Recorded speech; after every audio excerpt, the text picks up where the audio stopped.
Hi, stick around for this. So, a couple weeks ago, I shared some screenshots of a text that I had with my friend where she was showing me screenshots of her text with her boyfriend breaking up with her because she wouldn't allow him to order her food for her at restaurants and because he really wanted to go see the movie Inside Out 2 when his brother was in town, but she chose, selfishly, to go to her best friend's wedding that she was in, that was planned for over a year.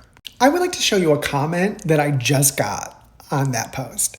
We need to build up our young men. Young women are the problem these days. My son's ex-wife left him for one time that he cheated. His dad was a trucker and never around, but still he turned out to be a real man, unlike you.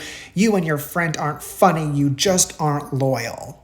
Okay, I'm going to look past the insult you hurled at me and spare you the roast where I would call you a rotary phone Ask Jeeves polio having bitch. To tell you a little story. When I was growing up, about 7 years old, and my sister would have been about 3 years old, my dad was in the military, and we lived on military base housing. Really great because there's lots of kids in the neighborhood to play with. And one of the neighbors that we played with was actually 16 years old. And the reason she played with us little kids was because she had Down syndrome. And one day, while we're playing, she picks up a garbage bag full of empty cans and bottles and she swings it around and she swings it right into my 3-year-old sister's face. She goes flying back, hits her head on the pavement and starts crying. Like any good big brother, I get my sister, we run inside, and I tell my parents. Here's the part of the story you might want to pay attention to. Later that night, that girl's parents brought her over to my house and they had her apologize to my sister for hurting her and to me for scaring me. They then told her to go off and play, and her parents sat me down and they explained, she looks like a grown-up, but really in her brain, she doesn't realize how big she is and she still thinks that she's one of you. She did not mean to hurt your sister.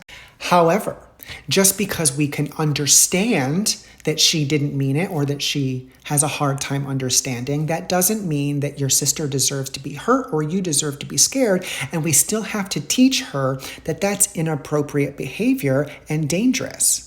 Do you see where I'm going with this? A girl with Down syndrome in the early 90s was able to be told that she was wrong and to be held accountable for her actions. Are you telling me that your fully able-bodied son can't? So I have a sneaking suspicion that with a mom like you, who taught him that he could do no wrong, that his idea of being a real man is cheating on your wife and probably cyberbullying preteens on Reddit. Yuck.